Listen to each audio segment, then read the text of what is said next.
ছাদ বাগানে হচ্ছে নতুন গাছ লাগানোর জন্য হচ্ছে আরেকটি হচ্ছে এটাকে কি বলবো, লম্বা টাইপের একটা ইয়ে বানানো হয়েছে কার্টন দিয়ে, এই যে ফোম দিয়ে, ফোমের কার্টন আসছিল ওইটা দিয়ে এই সাইড দিয়ে হচ্ছে সিমেন্টের বস্তা দিয়ে আটকাই দেওয়া হয়েছে।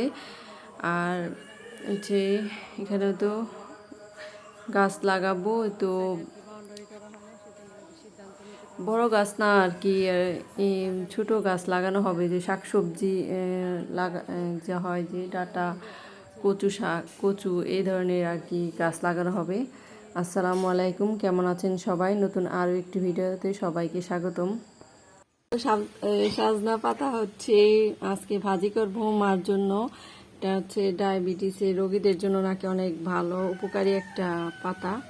তো এটা হচ্ছে গুঁড়ো করেও আর কি সকালের দিক দিয়ে খালি পেটেও খাওয়া যায়, কিন্তু অনেক আর কি ডায়াবেটিসের রোগ হচ্ছে নিয়ন্ত্রণে থাকে এই সাজনা পাতা খেলে। তো আজকে হচ্ছে ভাজি করব, সেজন্য হচ্ছে শাকটা বেছে নিচ্ছি। তো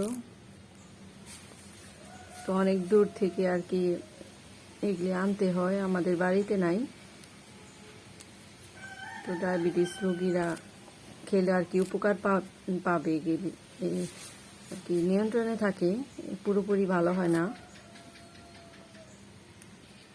এখন শাকটা বেছে নিচ্ছি, এরপর হচ্ছে রান্না করব, শাক ভাজি করব।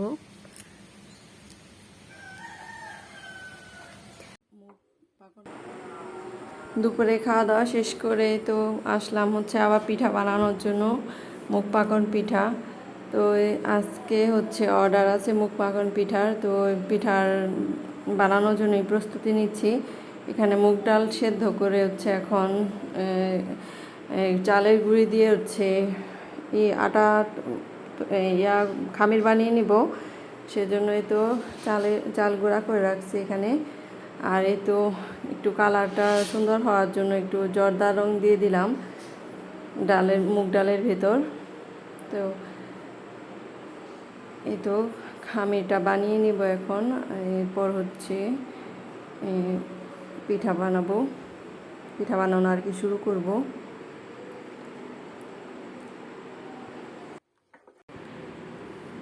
চালের গুঁড়া আর তো হচ্ছে ডাল দিয়ে হচ্ছে খামিরটা বানিয়ে নিছি।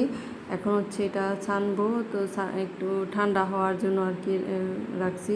এরপর হচ্ছে এর মধ্যে হচ্ছে একটা ডিম দিব, তো ডিমটা দিয়ে এরপর হচ্ছে এই চালের আটাটা আর কি ভালোভাবে ছেনে নিব।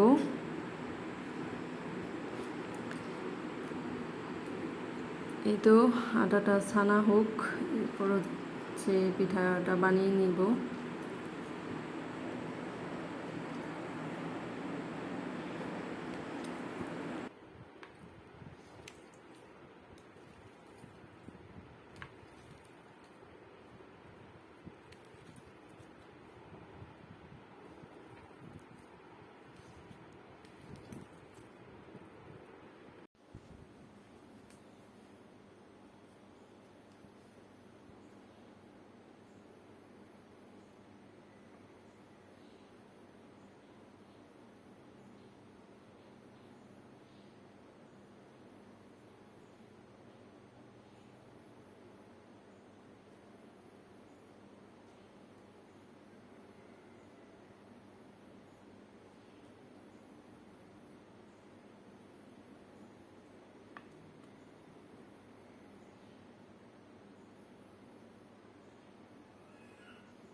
তো বানিয়ে নিলাম হচ্ছে পাকন পিঠা। তো এখন হচ্ছে খাবারটা হচ্ছে কাস্টমারের কাছে পৌঁছায় দিয়ে আসবো। তো ডিজাইনটা হচ্ছে মোটামুটি হয়েছে। তো আজকের মতো ভিডিওটি এখানে শেষ করছি। সবাই সুস্থ থাকবেন, ভালো থাকবেন। আল্লাহ হাফেজ। চ্যানেলটিকে সবাই সাবস্ক্রাইব করবেন।